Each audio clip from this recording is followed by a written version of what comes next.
ഏവർക്കും അക്ഷരമുറ്റത്തേക്ക് സ്വാഗതം. 9ാം ക്ലാസ് അടിസ്ഥാന പാഠാവലി യൂണിറ്റ് 1 നടക്കുംതോറും തെളിയും വഴികൾ. ഈ യൂണിറ്റിലെ 3ാമത്തെ അധ്യായമാണ് മണൽക്കൂനകൾക്കിടയിലൂടെ. ഈ അധ്യായമാണ് നമ്മളിന്ന് പഠിക്കാനായി പോകുന്നത്. ഇത് ബെന്യാമിൻ്റെ ആടുജീവിതം എന്ന വിഖ്യാതമായ നോവലിൽ നിന്ന് എടുത്തിട്ടുള്ള ഒരു ഭാഗമാണ്. ഈ നോവലിൻ്റെ ചലച്ചിത്രാവിഷ്കാരവും 2024 പുറത്തു വന്നിട്ടുണ്ടായിരുന്നു. അതുകൊണ്ട് തന്നെ നിങ്ങൾക്ക് എല്ലാവർക്കും ഇതിൻ്റെ കഥ ഏകദേശം അറിയാമായിരിക്കും എന്ന് കരുതുന്നു. ഈ പാഠഭാഗത്ത് നജീബ് എന്ന കേന്ദ്ര കഥാപാത്രം ഗൾഫിലേക്ക് എത്തിച്ചേരുന്നത് വരെയുള്ള ഭാഗങ്ങളാണ് ഉൾപ്പെടുത്തിയിട്ടുള്ളത്. അദ്ദേഹം ഒരുപാട് ആശങ്കകളോടുകൂടി ഗൾഫിലെത്തുന്നതും അവിടെ നിന്ന് തൻ്റെ ജോലി സ്ഥലത്ത് എത്തിച്ചേരുന്നതുമായ ഭാഗമാണ് പഠിക്കാനായി വെച്ചിട്ടുള്ളത്. നമുക്ക് പാഠഭാഗത്തിൻ്റെ വായനയിലേക്ക് കടക്കാം. അതിനുശേഷം ഈ പാഠഭാഗം വിശകലനം ചെയ്യാം. ശ്രദ്ധിക്കുക. പാഠഭാഗത്തിൻ്റെ ആമുഖമായി 2 വരികൾ നൽകിയിരിക്കുന്നു. വഴിയോര കാഴ്ചകൾ കഴിയുന്നു, ഇരുൾ വീഴും വഴികളിൽ ആരുടെ കാലൊച്ച. ഇതിനർത്ഥം നടന്നു പോകുന്ന വഴികളിൽ, നാം സഞ്ചരിക്കുന്ന വഴികളിൽ നമ്മെ ഏതോ ഒരാപത്ത് കാത്തിരിക്കുന്നു എന്നുള്ള സൂചനയാണ്. മുന്നോട്ടു പോകും തോറും വഴി കാണാൻ കഴിയാത്ത രീതിയിലുള്ള ഇരുട്ട് ആ വഴിയെ ബാധിക്കുന്നു. പിറകിൽ ആരോ ഉണ്ട് എന്നുള്ള ഒരു തോന്നൽ നമ്മുടെ മനസ്സിനെ ബാധിക്കുന്നു. ഭയത്തിൻ്റെ സൂചനയാണ് ഇവിടെ നിന്ന് ലഭിക്കുന്നത്. ഈ പാഠഭാഗത്ത് നാം പരിചയപ്പെടുന്ന കഥാപാത്രങ്ങളുടെ മാനസികാവസ്ഥയിലേക്ക് വെളിച്ചം വീശുന്ന 2 വരികളാണ് ഇവ. പാഠഭാഗം വായിക്കുകയാണ്. ശ്രദ്ധിക്കുക. മണൽക്കൂനകൾക്കിടയിലൂടെ. നാട്ടിൽ മണൽവാരൽ തൊഴിലാളിയായിരുന്നു നജീബ്. ജീവിത പ്രയാസങ്ങളിൽ നിന്ന് രക്ഷ നേടാൻ ഏറെ പ്രതീക്ഷകളോടെ ഗൾഫിലേക്ക് പോകാൻ ഒരുങ്ങുന്നു. കൂടെ പരിചയക്കാരനായ ഹക്കീമും. ബോംബെ വഴി സൗദി അറേബ്യയിലേക്ക് പുറപ്പെടുന്ന അവർക്ക് അയൽക്കാരനായിരുന്ന ശശി ബോംബെയിൽ വെച്ച് എല്ലാ സഹായവും ചെയ്തു കൊടുക്കുന്നു. റിയാദിൽ വിമാനമിറങ്ങിയ അവർ എയർപോർട്ടിൽ ഏറെ നേരം അർബാബിനെ അഥവാ സ്പോൺസറെ കാത്തിരുന്നു. ഇതിനിടയിൽ അവിടെ എത്തിയ ആൾ തങ്ങളുടെ അർബാബാണെന്നു കരുതി 2 പേരും അയാൾക്കൊപ്പം പോകുന്നു. ഈ അർബാബ് എന്ന് പറഞ്ഞാൽ മുതലാളി അല്ലെങ്കിൽ സ്പോൺസർ. ഗൾഫിലെത്തുന്ന എല്ലാവർക്കും ജോലി കൊടുക്കുന്ന ഒരു മേധാവി അല്ലെങ്കിൽ അവരുടെ സ്വന്തം മുതലാളിയായിട്ടുള്ള ഒരാളുണ്ടായിരിക്കും. അയാളെ വിശേഷിപ്പിക്കുന്ന പേരാണ് അർബാബ് എന്ന് പറയുന്നത്. ഗൾഫിലെത്തിയ നജീബും ഹക്കീമും ഒരു അറബിയെ കണ്ട് അയാൾ തങ്ങളുടെ മുതലാളിയാണ് അല്ലെങ്കിൽ സ്പോൺസറാണ് എന്ന് കരുതി തെറ്റിദ്ധരിച്ച് അയാളുടെ കൂടെ പോവുകയാണ്. ഇനി അവർക്ക് എന്ത് സംഭവിക്കുന്നുവെന്ന് നോക്കാം. ഞാൻ കണ്ടിട്ടുള്ളതിൽ വെച്ച് ഏറ്റവും പഴക്കം ചെന്ന ഒരു വണ്ടിയായിരുന്നു എൻ്റെ അർബാബിൻ്റേത്. ഡോറും ബോണറ്റും ടോപ്പും ഒക്കെ പെയിന്റ് ഇളകി തുരുമ്പ് പിടിച്ചിരിക്കുന്നു. ഡോറുകളുടെ ലോക്ക് നഷ്ടപ്പെട്ട് കയറുകൊണ്ട് കെട്ടിവെച്ചിരിക്കുകയാണ്. സീറ്റിന്റെ കുഷ്യനിളകി സ്പ്രിങ്ങുകൾ വെളിയിൽ കാണാമായിരുന്നു. നജീബ് കരുതിയിരുന്നത് താൻ ചെല്ലുന്ന ജോലിസ്ഥലം എല്ലാ സൗകര്യങ്ങളും നിറഞ്ഞ ഒരിടമായിരിക്കുമെന്നാണ്. തൻ്റെ മുതലാളി വളരെ സമ്പന്നനും ഒരുപാട് ആഡംബര വസ്തുക്കളൊക്കെ കൊണ്ടു നടക്കുന്നയാളും ഒക്കെ ആയിരിക്കും എന്ന ധാരണയിലാണ്, അല്ലെങ്കിൽ ആഡംബര കാറുകളും സുഖസൗകര്യങ്ങളും ഓഫീസ് മുറികളുമൊക്കെ ഉണ്ടായിരിക്കും എന്നുള്ള ധാരണയിലാണ് നജീബ് സൗദി അറേബ്യയിലേക്ക് എത്തുന്നത്. അവിടെ എത്തിക്കഴിഞ്ഞാൽ അദ്ദേഹത്തിൻ്റെ ജോലി സ്ഥലവും മറ്റും വളരെ സുഖമുള്ളതായിരിക്കും എന്നുള്ള ഒരു ധാരണയും അദ്ദേഹത്തിന് ഉണ്ടായിരുന്നു. ആ സ്വപ്നത്തിനിടയിലേക്കാണ് പഴകിയ ഒരു വണ്ടിയുമായി ഒരു അറബി വന്നിറങ്ങിയിരിക്കുന്നത്. ഇനി എന്ത് സംഭവിക്കുന്നു എന്ന് കാണാം. വണ്ടിക്കടുത്തെത്തിയതും അർബാബ് എൻ്റെ ബാഗ് തട്ടിപ്പറിച്ച് വണ്ടിയുടെ പിറകിലെ തുറന്ന ഭാഗത്തേക്ക് ഒരു ഏറ് വെച്ചു കൊടുത്തു. അർബാബ്, എൻ്റെ ഉമ്മ തന്നയച്ച മീനച്ചാർ, എൻ്റെ സൈനുവിൻ്റെ നാരങ്ങ അച്ചാർ. എൻ്റെ ചങ്കു പൊള്ളിപ്പോയി. ഹക്കീമിൻ്റെ ബാഗ് തട്ടിപ്പറിക്കുന്നതിന് മുൻപ് അവനത് ഓടിക്കൊണ്ടുപോയി പിറകിൽ വെച്ചു. അവൻ്റെ കയ്യിൽ അച്ചാറും വെളിച്ചെണ്ണയും അടക്കം കുപ്പി ഐറ്റംസ് കുറേ ഉണ്ടായിരുന്നു. ഗൾഫിലേക്ക് പോകുന്ന ആൾക്കാർക്ക് അവരുടെ വീട്ടുകാർ കഴിക്കുന്നതിനും മറ്റുമായിട്ട് ഒരുപാട് ആഹാര സാധനങ്ങളൊക്കെ കൊടുത്തു വിടാറുണ്ട്. ദീർഘകാലം സൂക്ഷിച്ചു വെച്ച് കഴിക്കാൻ കഴിയുന്ന തരത്തിലുള്ള ആഹാര സാധനങ്ങൾ, അച്ചാറുകളും ഉപ്പേരികളും ഒക്കെയാണ് കൊടുത്തുവിടുക. അങ്ങനെയുള്ള ഒരുപാട് സാധനങ്ങൾ ഹക്കീമിൻ്റെയും നജീബിൻ്റെയും കയ്യിലുണ്ടായിരുന്നു. ഹക്കീമിൻ്റെ കയ്യിലുണ്ടായിരുന്നത് ഉമ്മായും ഭാര്യയും കൊടുത്തുവിട്ട അച്ചാറുകളായിരുന്നു എങ്കിൽ ഹക്കീം വളരെ സമ്പന്നനായിട്ടുള്ള ഒരു കുടുംബത്തിൽ നിന്ന് വരുന്നയാളായതുകൊണ്ട് തന്നെ ഒരുപാട് സാധനങ്ങൾ അയാളുടെ വീട്ടിൽ നിന്ന് കൊണ്ടുവന്നിട്ടുണ്ടായിരുന്നു. എല്ലാം ചില്ലുകുപ്പികളായിരുന്നു. അത് പൊട്ടുമെന്നുള്ള ഭയം കൊണ്ട് ഹക്കീം എന്ത് ചെയ്തു? നജീബിൻ്റെ ബാഗ് വാങ്ങി എറിഞ്ഞതിന് മുൻപ് തന്നെ അയാളുടെ ബാഗ് കൊണ്ടുപോയി സുരക്ഷിതമായി വെച്ചു. അർബാബ് ഡ്രൈവർ വശത്തെ വാതിൽ തുറന്ന സീറ്റിലേക്ക് ചാടിക്കയറിയിരുന്നു. സത്യത്തിൽ ഡ്രൈവറെ കൂടാതെ മറ്റൊരാൾക്ക് കൂടി ഇരിക്കാനുള്ള സ്ഥലമേ ക്യാബിൻ്റെ ഉള്ളിലുള്ളൂ. ഞാനും ഹക്കീമും കൂടി എങ്ങനെയെങ്കിലും ഞെക്കി ഞെരുക്കിയിരിക്കാം. ഞാൻ മറുഡോർ തുറക്കാൻ ആഞ്ഞതും അർബാബ് എന്തോ ഒന്ന് അലറി. ഞാൻ ഞെട്ടി പിറകിലോട്ടു മാറി. അർബാബ് പിറകിലേക്ക് കൈ ചൂണ്ടി. ഒന്നും മനസ്സിലാവാതെ ഞങ്ങൾ ഡോറിൽ പിടിച്ചു തന്നെ നിന്നു. അർബാബ് പിന്നെയും കൈ ചൂണ്ടി. യാ അല്ലാ എന്ന് അലറി. പിന്നെ കോപത്തോടെ വാതിൽ തുറന്നിറങ്ങി വന്ന് എൻ്റെ കൈപിടിച്ച് പിന്നിലേക്ക് കൊണ്ടുപോയി. പിറകുവശത്തെ തുറന്ന ക്യാബിനിലേക്കു തള്ളി. അതുകൊണ്ട് ഹക്കീം അവിടേക്ക് ചാടിക്കയറി. അർബാബ് തിടുക്കത്തിൽ ചെന്ന് വണ്ടി സ്റ്റാർട്ടാക്കി ഓടിച്ചുപോയി. നജീബും ഹക്കീമും കരുതിയിരിക്കുന്നത് അവരെ കൊണ്ടുപോകാനായി വരുന്ന ആൾ വളരെ സമ്പന്നനായിട്ടുള്ള ഒരു മുതലാളിയായിരിക്കും എന്നാണ്, ഒരു അർബാബായിരിക്കും എന്നാണ്. അവിടേക്കാണ് നമ്മൾ നേരത്തെ പറഞ്ഞതുപോലെ പ്രാകൃതനായിട്ടുള്ള പഴഞ്ചൻ വണ്ടിയൊക്കെ കൊണ്ട് നടക്കുന്ന ഒരു മനുഷ്യൻ വന്നു ചേർന്നിരിക്കുന്നത്. അപ്പോൾ അവർ കരുതി സാരമില്ല, എന്തൊക്കെയാണെങ്കിലും ഞങ്ങളുടെ അർബാബാണല്ലോ എന്നുള്ള ഒരു സമാധാനത്തിലേക്ക് അവർ വന്നു. രാവിലെ മുതൽ തങ്ങൾക്കൊരു സ്പോൺസർ ഇല്ലല്ലോ എന്നുള്ള വേദനയിലും വെപ്രാളത്തിലുമായിരുന്നു അവർ. കൂടെ വന്ന എല്ലാ യാത്രികരെയും സ്പോൺസർമാർ വന്നു കൊണ്ടുപോയിട്ടും ഞങ്ങളെ കൊണ്ടുപോകാൻ ആരും വരുന്നില്ലല്ലോ എന്ന ഭയന്ന് നിൽക്കുമ്പോഴാണ് പഴഞ്ചനായ വണ്ടിയും കൊണ്ടാണെങ്കിലും ഒരാൾ എത്തിച്ചേർന്നത്. അതുകൊണ്ട് തന്നെ എങ്ങനെയുള്ള ആളാണെങ്കിലും മുതലാളി വന്നതിൽ അവർ ആശ്വസിക്കുന്നുണ്ട്. അർബാബിന്റെ പഴകിയതാണെങ്കിലും വണ്ടിയിലേക്ക്, അങ്ങനെയുള്ള അദ്ദേഹത്തിന്റെ വണ്ടിയിലേക്ക് കയറിയിരിക്കാൻ ശ്രമിക്കുമ്പോൾ അയാൾ പറയുന്നത് വണ്ടിയുടെ മുൻവശത്ത് ഇരിക്കാൻ പറ്റില്ല, പുറകിലെങ്ങാനും പോയി ഇരുന്നു കൊള്ളണം എന്നാണ്. അപ്പോൾ ഹക്കീമും നജീബും അപ്രകാരം തന്നെ പുറകിൽ പോയിരുന്നു. നജീബിനെ അയാൾ പുറകിൽ കൊണ്ടുപോയി തള്ളുകയായിരുന്നു. അതുകൊണ്ട് ഹക്കീം ചാടി കയറിയിരുന്നു. എന്നിട്ട് വണ്ടി സ്പീഡിൽ ഓടിച്ചു പോയി. വണ്ടിയുടെ പിൻഭാഗത്ത് 2-3 വലിയ അലുമിനിയം പാത്രങ്ങളും കുറച്ചു പുല്ലും കുറേ ചാക്കുകെട്ടുകളും ഉണ്ടായിരുന്നു. സൈഡിലെ അഴിയിൽ പിടിച്ച് വല്ല വിധേനയും ഞങ്ങൾ അവിടെ ഇരുന്നു. ഏതോ പുരാതന ലോകത്തു നിന്നും ഇറക്കിക്കൊണ്ടു വന്നതുപോലെ പഴഞ്ചനായിരുന്നെങ്കിലും വണ്ടിക്ക് നല്ല സ്പീഡുണ്ടെന്ന് തോന്നി. അതിൻ്റെ ഇരമ്പലും ചിലയ്ക്കലും മാത്രമായിരുന്നു അതികഠിനം. അപ്പോൾ അവർ ആ വണ്ടിയുടെ പിറകിൽ എങ്ങനെയൊക്കെയോ കഷ്ടപ്പെട്ട് പിടിച്ചു തൂങ്ങിയൊക്കെ ഇരിക്കുകയായിരുന്നു. വണ്ടി പഴയതായിരുന്നെങ്കിലും അതിന് നല്ല വേഗമുണ്ട് എന്ന് അവർക്ക് ആ പോക്കിൽ തോന്നി. എന്നാൽ എയർപോർട്ട് വഴി വിട്ട് പ്രധാന നിരത്തിലേക്ക് ഇറങ്ങിക്കഴിഞ്ഞപ്പോഴാണ് അതിൻ്റെ ശരിക്കുള്ള വേഗം എനിക്ക് ബോധ്യപ്പെട്ടത്. 100 കണക്കിന് വാഹനങ്ങൾ അതിനെ നിർദാക്ഷിണ്യം പിന്തള്ളിക്കൊണ്ടിരുന്നു. അത് ആകെ പിന്തള്ളുന്നത് സ്വന്തം പുകകുഴൽ ഊതിവിടുന്ന കരിമ്പുക മാത്രം. ഒരുപാട് വേഗമുണ്ട് എന്ന് തോന്നിയ ആ വണ്ടിയുടെ യഥാർത്ഥ സ്പീഡ് അറിയാൻ കഴിഞ്ഞത് പ്രധാന റോഡിലേക്ക് ഇറങ്ങിയപ്പോഴാണ്.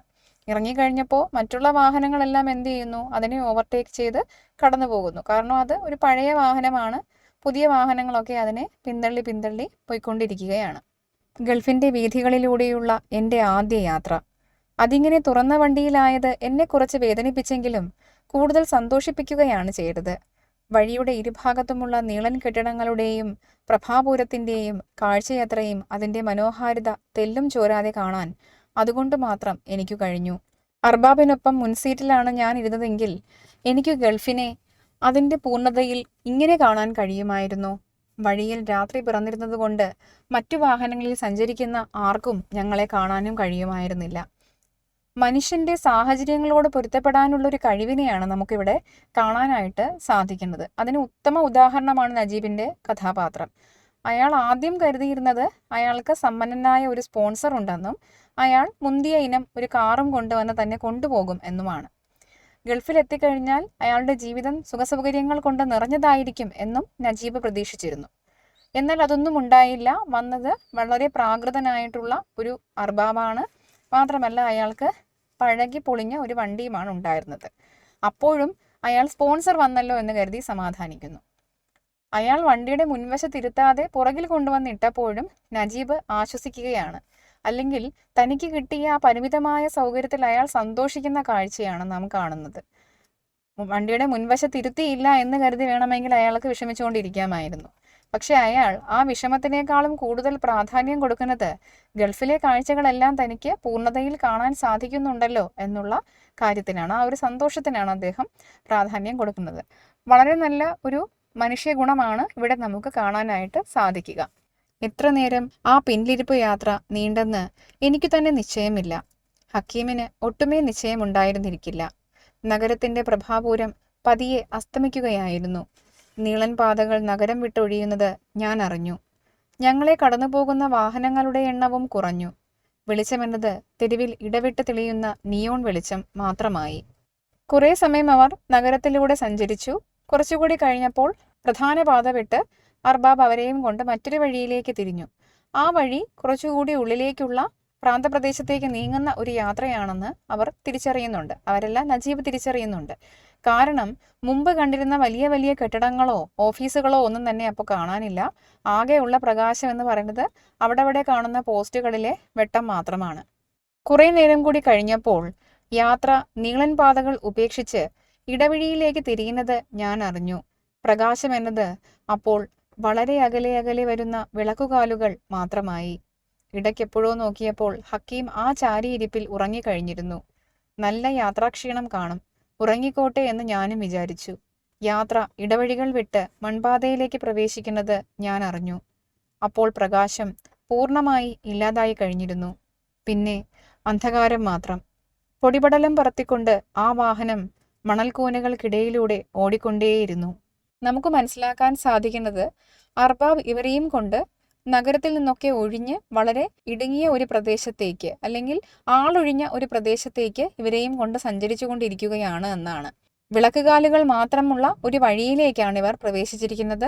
കുറച്ചു കഴിഞ്ഞപ്പോൾ അതുപോലും ഇല്ലാതെയായി അകലെ അകലെ കാണുന്ന ചെറിയ പ്രകാശങ്ങൾ മാത്രമായി വെളിച്ചം മാറുന്ന ഒരിടത്തേക്ക്, ജനവാസം കുറഞ്ഞ ഒരു സ്ഥലത്തേക്കാണ് നജീബിനെയും ഹക്കീബിനെയും ഈ അർബാബ് കൊണ്ടുപോയിക്കൊണ്ടിരുന്നത്.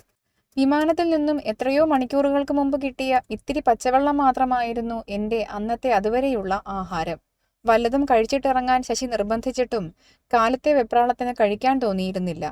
നമുക്കൊക്കെ അറിയാം, നമ്മൾ ഏതെങ്കിലുമൊക്കെ യാത്ര പോകുമ്പോൾ ആ യാത്രയുടെ ഒരു ആവേശത്തിൽ തലേ ദിവസം ഉറങ്ങാനും രാവിലെ എഴുന്നേറ്റ് ആഹാരം കഴിക്കാനും ഒക്കെ നമുക്ക് മനസ്സ് തോന്നില്ല. കാരണം നമ്മുടെ മനസ്സ് പൂർണ്ണമായിട്ടും നാം ചെന്നെത്താൻ പോകുന്ന സ്ഥലത്തെക്കുറിച്ചുള്ള, അല്ലെങ്കിൽ സഞ്ചരിക്കാൻ പോകുന്ന വഴികളെക്കുറിച്ചുള്ള ആലോചനയിലായിരിക്കും. അതുപോലെ ഒരു ആലോചനയിലായിരുന്നു, അല്ലെങ്കിൽ അതുപോലെയുള്ള ഒരു സന്തോഷത്തിലും ആവേശത്തിലുമായിരുന്നു നജീബ് എന്ന് മനസ്സിലാക്കുക. അതുകൊണ്ട് തന്നെ അയാൾക്കും ആഹാരമൊന്നും കഴിക്കാൻ തോന്നിയില്ല. വിമാനത്തിൽ നിന്ന് കിട്ടിയ എന്തൊക്കെയോ ആഹാരങ്ങൾ കഴിക്കേണ്ട വിധം നിശ്ചയമില്ലാതിരുന്നതിനാൽ കഴിക്കാനും പറ്റിയില്ല. അയാൾക്ക് വിമാനത്തിൽ നിന്ന് എന്തൊക്കെയോ ആഹാര സാധനങ്ങൾ കൊടുത്തിരുന്നു. പക്ഷെ നജീബ് ഒരു നാട്ടുംപുറത്തുകാരനാണ്. അയാൾക്ക് ഈ വിമാനത്തിൽ നിന്ന് കൊടുത്ത ആഹാര സാധനങ്ങൾ കഴിക്കേണ്ടുന്ന രീതിയൊന്നും അറിയാത്തത് കൊണ്ട് നാണക്കേട് കരുതി അയാൾ അതും എടുത്ത് കഴിച്ചില്ല. എനിക്ക് സത്യത്തിൽ നന്നായി വിശക്കുന്നുണ്ടായിരുന്നു. ഒരു പ്രാവശ്യം മണൽ വാരി കരയ്ക്കടുപ്പിക്കുമ്പോഴുണ്ടാകുന്ന മാതിരിയുള്ള കത്തുന്ന വിശപ്പ്. എയർപോർട്ടിൽ വെച്ച് ഞാൻ വിശപ്പിന്റെ കാര്യം പറഞ്ഞപ്പോൾ ഞാനിപ്പോൾ വിശന്നു ചത്തേക്കുമെന്നാണ് ഹക്കീം പറഞ്ഞത്. അയാൾ നാട്ടിലൊരു മണൽവാരൽ തൊഴിലാളിയായിരുന്നു എന്ന് പറയുന്നുണ്ട്. വളരെ അധ്വാനമുള്ള ഒരു ജോലിയാണ് അയാൾ ചെയ്തിരുന്നത്. അത് ചെയ്തു കഴിയുമ്പോൾ ഉണ്ടാകുന്ന കനത്ത വിശപ്പാണ് അയാൾക്കിപ്പോൾ അനുഭവപ്പെട്ടുകൊണ്ടിരിക്കുന്നത് എന്ന് മനസ്സിലാക്കുക. ഹക്കീമിനും അതുപോലെയുള്ള വിശപ്പ് അനുഭവപ്പെട്ടു എന്ന് അയാൾ എയർപോർട്ടിൽ വെച്ച് പറഞ്ഞിരുന്നു. ഈ നോവൽ വായിക്കുന്നവർക്ക് അറിയാമായിരിക്കും, ഹക്കീം എന്ന് പറയുന്ന കഥാപാത്രം സാമാന്യം ധനികനായിട്ടുള്ള ഒരു മനുഷ്യനാണ്. വളരെ നല്ല ഒരു കുടുംബത്തിൽ നിന്നാണ് അയാൾ വരുന്നത്. അതുകൊണ്ട് തന്നെ അയാൾക്ക് ഈ വിശപ്പ് അല്ലെങ്കിൽ ദാരിദ്ര്യം ഇതൊന്നും അധികം പരിചയമുണ്ടായിരിക്കില്ല. അപ്പോൾ അയാളെ സംബന്ധിച്ചിടത്തോളം വിശന്നു എന്ന് പറയുന്നത് അങ്ങേയറ്റത്തെ ക്ഷീണമുണ്ടാക്കുന്ന ഒരു കാര്യം കൂടിയാണ്. അപ്പോൾ നജീബും ഹക്കീമും വിശന്ന് തളർന്ന് അവശരായിട്ടുള്ള ഒരവസ്ഥയിലാണ് അർബാബിനൊപ്പം സഞ്ചരിച്ചു കൊണ്ടിരിക്കുന്നത്. അർബാബ്, ഈ വണ്ടി എവിടെയെങ്കിലും ഒന്ന് നിർത്തി ഞങ്ങൾക്കിത്തിരി ആഹാരം വാങ്ങിച്ചു തരൂ, ഞങ്ങൾക്ക് ഇത്തിരി വെള്ളം മേടിച്ചു തരൂ എന്ന് അലറി വിളിക്കണമെന്നുണ്ടായിരുന്നു. പക്ഷേ ശബ്ദം തൊണ്ടയിൽ കുരുങ്ങിക്കിടന്നതല്ലാതെ ഒട്ടും പുറത്തേക്ക് വന്നതേയില്ല. പേടിയായിരുന്നു. ആ നിലവിളി അർബാബിന് ഇഷ്ടമായില്ലെങ്കിലോ എന്ന പേടി. അപ്പോൾ അർബാബിന്റെ പെരുമാറ്റം എങ്ങനെയായിരുന്നു എന്ന് നമ്മൾ പാഠഭാഗത്തിന്റെ ആദ്യ ഭാഗത്ത് കണ്ടതാണല്ലേ. ഒട്ടും മനുഷ്യപ്പറ്റില്ലാതെയുള്ള ഒരു പെരുമാറ്റമാണ് അയാളുടെ ഭാഗത്ത് നിന്ന് ഉണ്ടായിരിക്കുന്നത്. അപ്പോൾ അങ്ങനെയുള്ള ഒരാളോട്, സ്വന്തം വണ്ടിയിൽ മുൻവശത്ത് തൊഴിലാളികളെ ഇരുത്താൻ പോലും മനസ്സ് കാണിക്കാത്ത ഒരാളോട് എങ്ങനെയാണ് വിശക്കുന്നു അല്ലെങ്കിൽ ആഹാരം വേണം എന്നൊക്കെ പറയാൻ സാധിക്കുക എന്നോർത്തിട്ടാണ് നജീബിന് പേടി തോന്നിയത്. അത് തന്നെയുമല്ല, കനത്ത ഇരുട്ടല്ലാതെ ആഹാരം കഴിക്കാൻ പാകത്തിൽ കടകൾ എന്തെങ്കിലും ഉള്ളതിന്റെ സൂചന വഴി കാണിച്ചതുമില്ല. വണ്ടി മൺപാതയിലൂടെ ഓട്ടം തുടങ്ങിയിട്ട് തന്നെ മണിക്കൂർ ഒന്നെങ്കിലും പിന്നിട്ടിരിക്കണം. കുലുങ്ങി എനിക്ക് നടുവേദനിക്കാൻ തുടങ്ങിയിരുന്നു. ശ്വസിക്കാൻ ബുദ്ധിമുട്ടും വിധത്തിൽ പൊടിപടലങ്ങൾ ഉയർന്നു പൊങ്ങുന്നുണ്ട്. എന്തൊരു യാത്രയാണിത്! എൻ്റെ പടച്ചോനെ, ഞാൻ അറിയാതെ പറഞ്ഞുപോയി. അപ്പോൾ അവിടെ എങ്ങും ആഹാരം വേണമെന്ന് തോന്നിയാലോ അല്ലെങ്കിൽ മുതലാളിയോട് ആവശ്യം പറഞ്ഞാലോ തന്നെയും അതൊന്നും വാങ്ങിച്ചു തരാൻ പാകത്തിനുള്ള ഒരു കടകളും അവിടെ ഉണ്ടായിരുന്നില്ല എന്നുള്ളതാണ് സത്യം. ദീർഘനേരമായുള്ള ഈ യാത്ര കാരണം അയാൾക്ക് നല്ല രീതിയിലുള്ള നടുവേദനയും ഒക്കെ അനുഭവപ്പെടുന്നുണ്ടായിരുന്നു. മണ്ണ് റോഡായതുകൊണ്ട് തന്നെ പൊടിപടലങ്ങൾ ഇളകി ശ്വസിക്കാനുള്ള ബുദ്ധിമുട്ടും നജീബ് നേരിടുന്നുണ്ടായിരുന്നു. അയാൾ അറിയാതെ ദൈവത്തെ വിളിച്ചുപോയി. അന്നേരം മുതൽ എന്തെന്നറിയാത്ത ഭീതി ഒരു മണിയനീച്ചയെ പോലെ എൻ്റെ മനസ്സിനെ വലം വെച്ചു തുടങ്ങി. അകാരണമായ ഒരു സംശയം മനസ്സിനെ ഇറുക്കാൻ തുടങ്ങി. ഞാൻ മോഹിച്ച തരം, ഞാൻ സ്വപ്നം കണ്ട തരം ഒരു ഗൾഫിലേക്കല്ല എൻ്റെ യാത്ര നീളുന്നത് എന്നൊരു തോന്നൽ, വെറുതെ ഒരു തോന്നൽ. അപ്പോൾ ഇത്രയുമൊക്കെ കണ്ടു കഴിഞ്ഞപ്പോൾ ഈ മണൽ കാടുകളും വെട്ടമില്ലാത്ത വഴികളും ജനവാസമില്ലാത്ത പ്രദേശവും ഒക്കെ കണ്ടപ്പോൾ നജീബിന് വല്ലാത്ത ഒരു പേടി തോന്നി തുടങ്ങി. അയാൾ കേട്ടറിഞ്ഞിട്ടുള്ള ഗൾഫ് ഇങ്ങനെയൊന്നുമല്ല. ഒരുപാട് സുഖസൗകര്യങ്ങളുള്ള, വലിയ വലിയ കെട്ടിടങ്ങളുള്ള, ഒരുപാട് ആളുകളുള്ള, ശബ്ദമുഖരിതമായ ഒരു അന്തരീക്ഷമാണ് അയാൾ പ്രതീക്ഷിച്ചു പോയത്. പക്ഷെ അവിടെ ചെന്നപ്പോൾ കാണുന്നത് എന്താണ്? മുതലാളി അവരെ മനുഷ്യവാസം പോലും ഇല്ലാത്ത ഏതോ ഒരു പ്രദേശത്തേക്ക് നയിച്ചുകൊണ്ട് പോയിക്കൊണ്ടിരിക്കുകയാണ്. ഭയം മണിയനീച്ചയെ പോലെ മനസ്സിനെ വലം വെച്ചു തുടങ്ങി എന്ന ഭാഗം പ്രത്യേകം ശ്രദ്ധിക്കുക. ഇത് പരീക്ഷയ്ക്ക് ചോദിക്കും. എന്തുകൊണ്ടാണ് ഭയം മണിയനീച്ചയെ പോലെ? മണിയനീച്ച എന്ന് പറഞ്ഞാൽ എന്താണ്? നമ്മൾ പഴങ്ങളിലൊക്കെ വന്നിരിക്കുന്ന ചെറിയ ഈച്ചയാണ് മണിയനീച്ച എന്ന് പറയുന്നത്. അതിനെ നമ്മൾ എത്ര ആട്ടി അകറ്റിയാലും അത് വീണ്ടും വീണ്ടും തിരിച്ചു വന്നുകൊണ്ടിരിക്കും. അതേപോലെയാണ് നജീബിൻ്റെ മനസ്സിലെ ഭയം എന്ന് ഓർക്കുക. എത്രയൊക്കെ അയാൾ എന്തൊക്കെ ഓർത്ത് സമാധാനിക്കാൻ ശ്രമിച്ചിട്ടും ഭയം എന്ത് ചെയ്യുന്നു? ആട്ടി അകറ്റിയ ഈച്ചയെ പോലെ വീണ്ടും വീണ്ടും അടുത്തേക്ക് വന്നുകൊണ്ടേയിരിക്കുകയാണ്. ഞാൻ ആരിൽ നിന്നൊക്കെയോ കേട്ടറിഞ്ഞ ഗൾഫ് ഇങ്ങനെയൊന്നുമല്ല. എന്തോ എവിടെയോ ഒരു കുഴപ്പം മണക്കുന്നത് പോലെ. ഒന്നും വ്യക്തമല്ല.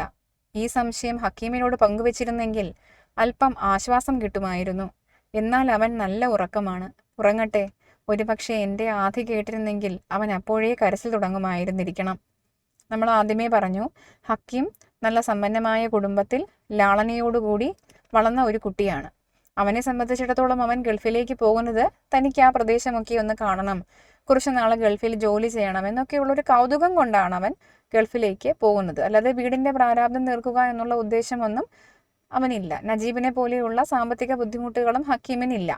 തനിക്കുണ്ടായ ഭയം അവനോടൊന്ന് പറഞ്ഞിരുന്നെങ്കിൽ ഒരു പക്ഷേ നജീബിന് കുറച്ച് സമാധാനം കിട്ടിയേനെ. നമ്മളുമൊക്കെ അങ്ങനെയാണല്ലോ. എന്തെങ്കിലും തരത്തിലുള്ള വിഷമങ്ങളോ പേടിയോ ഉണ്ടാകുമ്പോൾ അത് പങ്കുവയ്ക്കാൻ ആളുണ്ടെങ്കിൽ അത് പകുതിയായി കുറഞ്ഞു കിട്ടും. പക്ഷേ നജീബിന് അങ്ങനെ ഒരു പങ്കുവെക്കൽ ഹക്കീമുമായി സാധ്യമായിരുന്നില്ല. കാരണം ഹക്കീം വളരെ ലോലനായിട്ടുള്ള ഒരു കുട്ടിയായിരുന്നു. ശരിക്കും അവന് നജീബിനെ അപേക്ഷിച്ച് പ്രായവും പക്വതയും ഒക്കെ വളരെ വളരെ കുറവായിരുന്നു. അതുകൊണ്ട് തന്നെ അവനെ അറിയിച്ചാൽ അവൻ കരയുമെന്ന് നജീബിന് ഉറപ്പായിരുന്നു. സമയം എത്രയായെന്ന് അറിയാൻ യാതൊരു മാർഗവും ഉണ്ടായിരുന്നില്ല. ശശിക്ക് വാച്ചൂരി കൊടുക്കാൻ തോന്നിയ നിമിഷത്തെ വീണ്ടും ശപിച്ചു. ബോംബെയിൽ വെച്ച് തങ്ങൾക്ക് വേണ്ടുന്ന സഹായങ്ങളെല്ലാം ചെയ്തു കൊടുത്ത കൂട്ടുകാരനായിരുന്നു ആര്? ശശി. അപ്പോൾ ആ ശശിക്ക് പോരാൻ നേരം ഗിഫ്റ്റ് പോലെ കയ്യിൽ കിടന്ന വാച്ച് കൂടി അഴിച്ചു കൊടുത്തിട്ടാണ് നജീബ് പോന്നിരിക്കുന്നത്. അതുകൊണ്ട് സമയം അറിയാനും നിവൃത്തിയില്ല.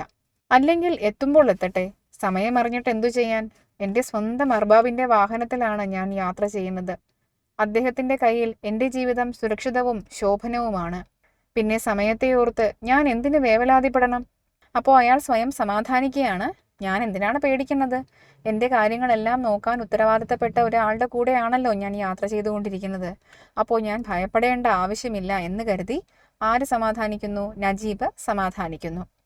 അദ്ദേഹത്തിൻ്റെ കയ്യിൽ എൻ്റെ ജീവിതവും സുരക്ഷിതവും ശോഭനവുമാണ്. പിന്നെ സമയത്തെ ഓർത്ത് ഞാൻ എന്തിനു വേവലാതിപ്പെടണം? ഞാൻ നിങ്ങളോട് നേരത്തെ പറഞ്ഞു, ഒരു മനുഷ്യനുണ്ടാകേണ്ടുന്ന ഏറ്റവും നല്ല ഗുണങ്ങളിൽ ഒന്നാണ് നജീബ് ഇവിടെ പ്രകടിപ്പിക്കുന്നത്. എന്താണ്? പ്രത്യാശ. ഏതൊരു പ്രതികൂല സാഹചര്യത്തിലൂടെ കടന്നുപോയിക്കൊണ്ടിരുന്നാലും അവിടെയൊക്കെ ജീവിതത്തെക്കുറിച്ചുള്ള പ്രതീക്ഷകളെ വെച്ചു പുലർത്തുന്ന ഒരു മനുഷ്യനായിട്ടാണ് നമുക്ക് നജീബിനെ ഇവിടെ കാണാൻ സാധിക്കുക. താൻ ഉദ്ദേശിച്ചതുപോലെയുള്ള സുഖസൗകര്യങ്ങളൊന്നും ജോലിയിൽ ഉണ്ടായില്ല. അതുപോലെയുള്ള ഒരു അർബാബല്ല വന്നത്, അതുപോലെയുള്ള വാഹനമല്ല അയാൾ കൊണ്ടുവന്നത്. എന്നിട്ടും അയാൾ ജീവിതത്തെ ഓർത്ത് പ്രത്യാശകൾ പുലർത്തുകയാണ്. ഇപ്പോൾ നോക്കൂ, വിശക്കുന്നുണ്ട്, ഏതോ ഒരു ഇരുട്ട് നിറഞ്ഞ സ്ഥലത്താണ് നിൽക്കുന്നത്. എന്നിട്ടും ഭയപ്പെടണ്ട, എനിക്ക് എൻ്റെ അർബാബുണ്ടല്ലോ എന്ന് കരുതി അയാൾ സമാധാനിക്കുന്നു. ഞാൻ വണ്ടിയുടെ പിറകിലുണ്ടായിരുന്ന ഒരു പുൽക്കെട്ടിലേക്ക് തല മെല്ലെ ചായ്ച്ചു വെച്ചു കിടന്നു. മേലെ ആകാശത്ത് നക്ഷത്രങ്ങൾ അവയുടെ വെളിച്ചം ഒളിപ്പിച്ച് ഉറക്കമായി കഴിഞ്ഞിരുന്നു. വെറുതെ ആ കറുത്ത ആകാശശൂന്യതയിലേക്ക് കണ്ണുമിഴിച്ച് ഞാൻ കിടന്നു. വണ്ടിയുടെ ഒടുങ്ങാത്ത കുലുക്കവും ഇരമ്പലും എനിക്ക് ആ യാത്രാക്ഷീണത്തിൽ താരാട്ടായി. ആ കിടപ്പിൽ കിടന്ന് ഞാൻ എപ്പോഴോ ഉറങ്ങിപ്പോയി. ഇതുപോലെയുള്ള വേവലാതികൾ നിറഞ്ഞ ചിന്തകളൊക്കെ മനസ്സിലിട്ട് ആലോചിച്ച് വിശപ്പ് കൊണ്ടും ക്ഷീണം കൊണ്ടും അയാൾ കുറച്ചു കഴിയുമ്പോൾ ഉറങ്ങിപ്പോവുകയാണ്. ഈ ഉറക്കം അവസാനിക്കുന്നിടം മുതൽ നജീബിൻ്റെ ജീവിതം മാറുന്നതായിട്ടാണ് നാം നോവലിൽ കാണുന്നത്. ഒരു ഒറ്റപ്പെട്ട പ്രദേശത്ത് ആടുമാടുകൾ മാത്രമുള്ള ഒരു സ്ഥലത്തേക്കാണ് അദ്ദേഹത്തെ അയാളുടെ അർബാബ് കൊണ്ടുവച്ചെന്ന് എത്തിക്കുന്നത്. തുടർന്ന് അയാളുടെ നരകപൂർണമായ ജീവിതവും അവിടെ നിന്ന് അയാളുടെ രക്ഷപ്പെടലുമാണ് നോവലിൻ്റെ പ്രമേയമായി വരുന്നത്. ആടുജീവിതം, ബെന്യാമിൻ. നമുക്ക് തൽക്കാലം ഈ പാഠഭാഗത്ത് എന്തുമാത്രമാണ് പ്രമേയമാകുന്നത് എന്ന് നമുക്ക് നോക്കാം. നോവൽ മുഴുവനായിട്ടും നിങ്ങളൊന്ന് അറിഞ്ഞിരിക്കുക. എന്നാലും ഈ പാഠഭാഗം എന്തിലാണ് ഊന്നുന്നത് എന്ന് ശ്രദ്ധിക്കുക. ഇത് സാധുവായിട്ടുള്ള, നിഷ്കളങ്കനായിട്ടുള്ള ഒരു മനുഷ്യൻ, അയാൾ ജോലി അന്വേഷിച്ച് ഗൾഫിലേക്ക് പോവുകയാണ്. അയാൾക്ക് അയാളുടെ ജീവിതത്തെക്കുറിച്ച് നല്ല പ്രതീക്ഷകളുണ്ട്. അവിടെ എത്തിക്കഴിഞ്ഞാലുള്ള ജീവിതത്തെക്കുറിച്ച് അയാൾ മറ്റുള്ളവരിൽ നിന്ന് കേട്ടറിഞ്ഞ വിവരങ്ങൾ വെച്ച് ഒരുപാട് സ്വപ്നങ്ങളും കാണുന്നുണ്ട്. പക്ഷേ അയാളെ തേടിയെത്തിയത് അയാൾ പ്രതീക്ഷിച്ചതുപോലെയുള്ള ഒരു മുതലാളിയോ അല്ലെങ്കിൽ സൗകര്യങ്ങളോ ആയിരുന്നില്ല. അയാൾ കൊണ്ടുവന്ന വാഹനം പോലും വളരെ വളരെ പഴഞ്ചനായിട്ടുള്ള ഒന്നായിരുന്നു. എന്നിട്ടും അയാൾ ജീവിതത്തെക്കുറിച്ച് പുത്തൻ പ്രതീക്ഷകൾ മുന്നോട്ട് വയ്ക്കുകയാണ്. ഓരോ തവണ പ്രതികൂല സാഹചര്യങ്ങൾ ഉണ്ടാകുമ്പോഴും, അതായത് വാഹനം കൊള്ളില്ല എന്നുള്ളത്, പിന്നെ ഒഴിഞ്ഞ ഒരു വഴിയിലേക്ക് കടക്കുന്നു എന്നുള്ളത്, ജനവാസമില്ലാത്ത ഒരു പ്രദേശത്തേക്ക് പോകേണ്ടി വരുന്നു എന്നത്, മണൽ കാട്ടിലേക്കാണ് തൻ്റെ യാത്ര എന്നത്, എല്ലാം അറിഞ്ഞിട്ട് കൂടിയും അയാൾ ജീവിതത്തെക്കുറിച്ച് വലിയ വലിയ പ്രതീക്ഷകൾ വെച്ച് പുലർത്തുന്ന ഒരു കാഴ്ചയാണ് നമുക്ക് കാണാനായിട്ട് സാധിക്കുന്നത്. ഒരു മനുഷ്യൻ അയാളുടെ ജീവിതത്തെ പ്രതി മുറുകെ പിടിക്കേണ്ടുന്ന ഒരു മൂല്യമാണ് പ്രത്യാശ എന്നുള്ളത്. ആ മൂല്യം ആദ്യം മുതൽ അവസാനം വരെ നജീബ് കാത്തുസൂക്ഷിക്കുന്നതായി നമുക്ക് ഈ പാഠഭാഗത്തു നിന്ന് കാണാൻ സാധിക്കും. എന്തൊക്കെ ദുരിതങ്ങൾ ഉണ്ടായാലും അടുത്ത ഘട്ടത്തിൽ അത് ശരിയാകുമെന്ന് കരുതി ജീവിതത്തെ വളരെ നല്ല രീതിയിൽ സമീപിക്കുന്ന ഒരു കഥാപാത്രമാണ് നജീബിൻ്റേതെന്ന് നമുക്ക് ഈ ഒരു ഭാഗത്തു നിന്നും മനസ്സിലാക്കാം. തുടർന്ന് അയാളുടെ ജീവിതം ദുരിതത്തിലേക്ക് പോകുന്നു എന്നുള്ള വസ്തുത അയാൾക്ക് അപ്പോൾ അറിയില്ല. അതുവരേക്കും, ആ ദുരിതത്തെ നേരിടുന്നതിന് തൊട്ടു മുൻപ് വരേക്കും നജീബ് പ്രത്യാശയുടെയും സമാധാനത്തിൻ്റെയും അടയാളമായിട്ടാണ് ഈ നോവലിൽ കാണപ്പെടുന്നത് എന്ന് ഓർക്കുക. ഇതിനെ തുടർന്ന് ഈ വീഡിയോയിൽ പാഠഭാഗ പ്രവർത്തനങ്ങളുടെ ഉത്തരമാതൃകകൾ നൽകിയിരിക്കുന്നു. അവ കൃത്യമായി എഴുതിയെടുത്ത് പഠിക്കാനും മനസ്സിലാക്കാനും ശ്രദ്ധിക്കുക. അവയെ മുൻനിർത്തി നിങ്ങളുടെ ഉത്തരങ്ങൾ രൂപീകരിക്കാനും ശ്രമിക്കുക. സംശയങ്ങളോ നിർദ്ദേശങ്ങളോ ഉണ്ടെങ്കിൽ അവ കമൻറ്റുകളായി രേഖപ്പെടുത്തുക. കൂടുതലായി എന്തെങ്കിലും കൂട്ടിച്ചേർക്കാനുണ്ടെങ്കിൽ അതും ഞങ്ങളെ അറിയിക്കുക. നന്ദി, നമസ്കാരം.